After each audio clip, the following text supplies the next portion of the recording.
Bonjour, on se retrouve pour un nouveau bulletin d'information en Ukraine au 24 janvier 2023.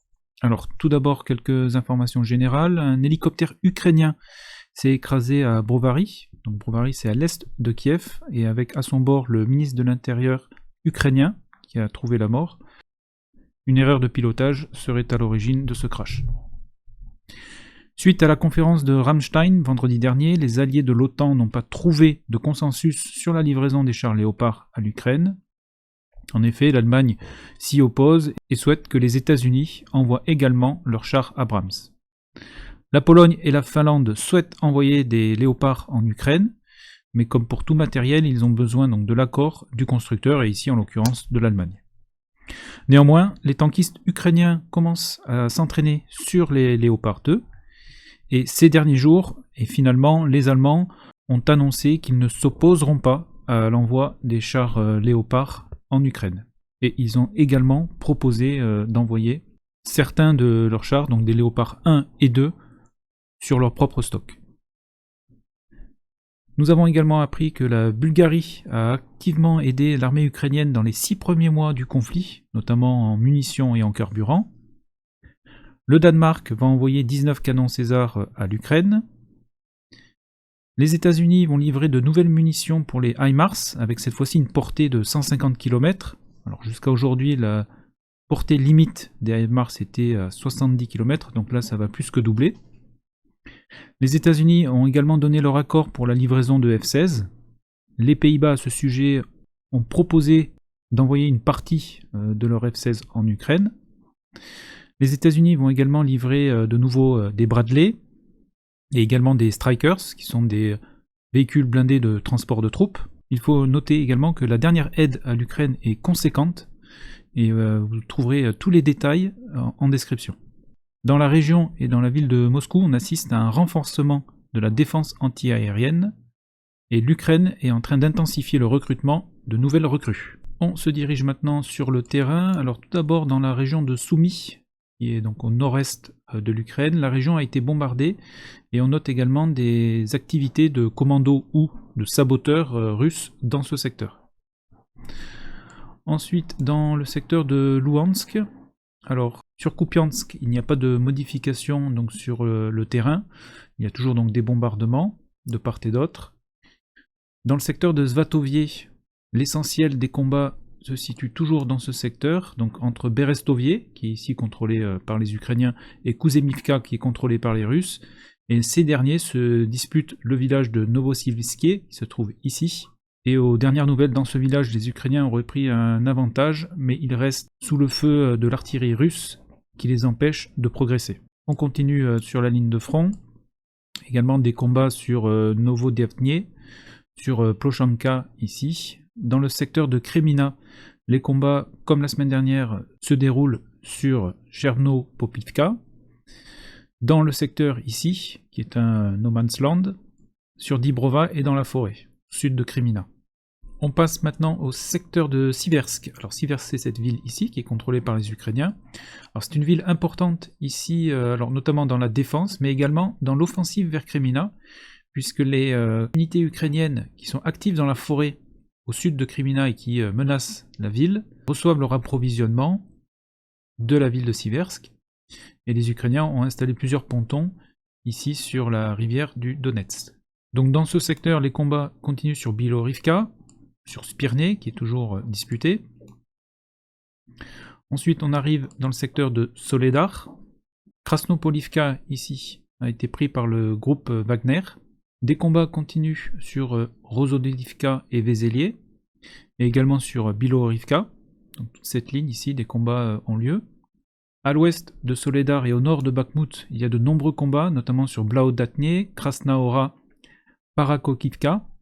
Sur Bakhmut même, il y a des combats donc au nord de Bakhmut. Il y a des combats dans la rue de Sovkozna, ici.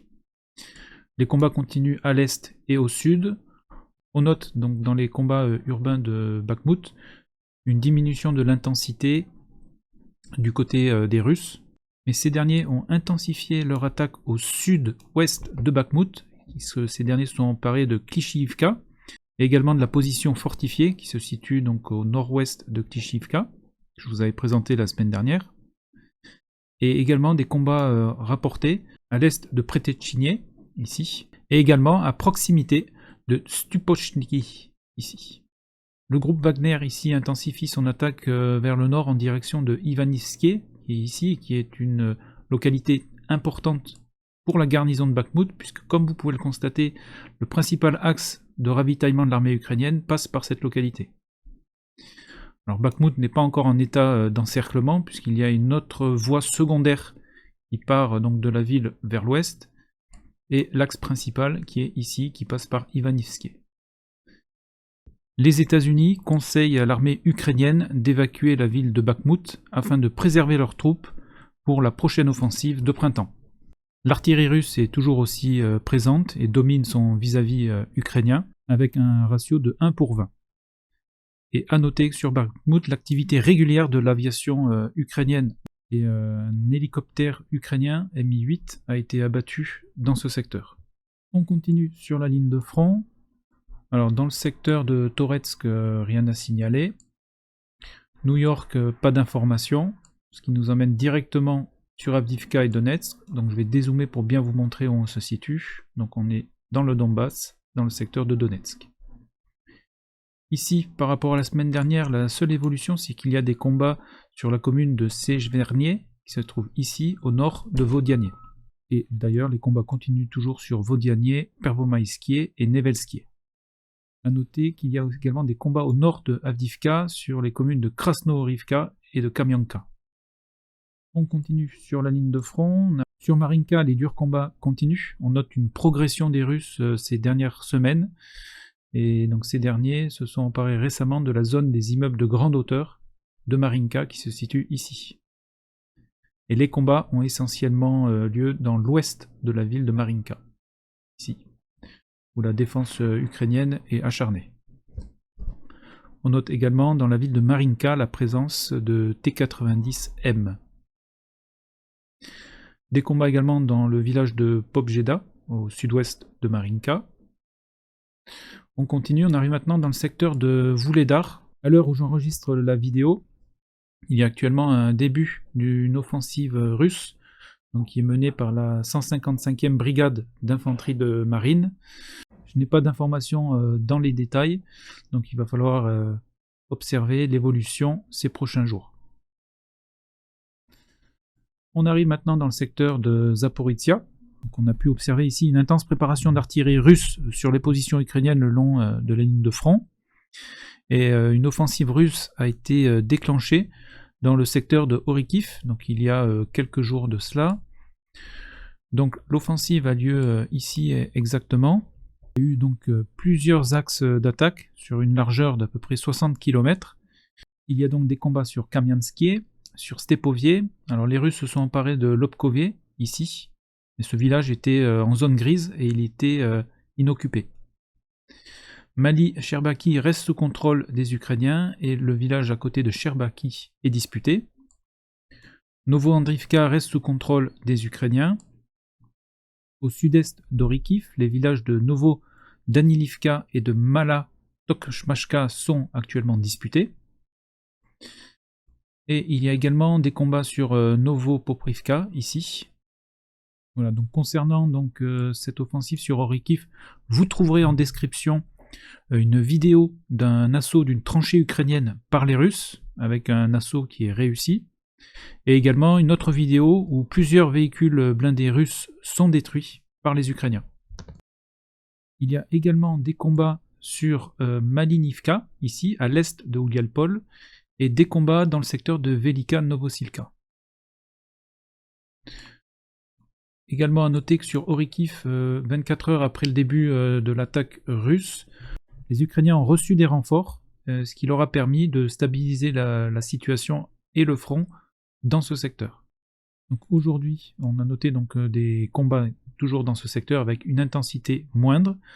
Et il faudra donc surveiller ces prochains jours pour voir la suite de l'évolution de cette attaque. Et notez que sur Kamianskié, et ici, les Ukrainiens se seraient repliés et bombardent activement la ville afin d'empêcher les Russes de s'en emparer.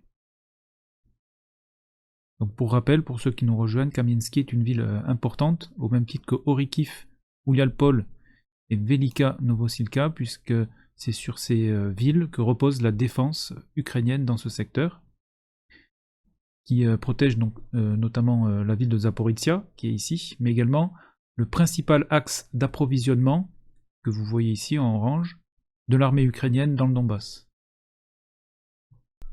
On se dirige maintenant dans le secteur de Kherson. Alors sur Kherson, des bombes incendiaires ont été utilisées pour bombarder la ville même de Kherson.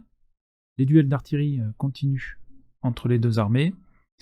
Et alors de sources russes, il y aurait eu une tentative de franchissement du Dniepr par l'armée ukrainienne dans le secteur de Nova Kakhovka, donc dans ce secteur. Tentative avortée, toujours selon cette même source, mais cette information nécessite d'être recoupée avec d'autres sources ultérieurement. Et une autre information qui nécessitera également d'autres vérifications, c'est que des chars léopards auraient été aperçus dans la région de Mykolaïv. Donc Mykolaïv, c'est ici. Donc voilà pour les informations au 24 janvier 2023. Donc en résumé, donc les chars léopards allemands devraient être livrés prochainement à l'Ukraine.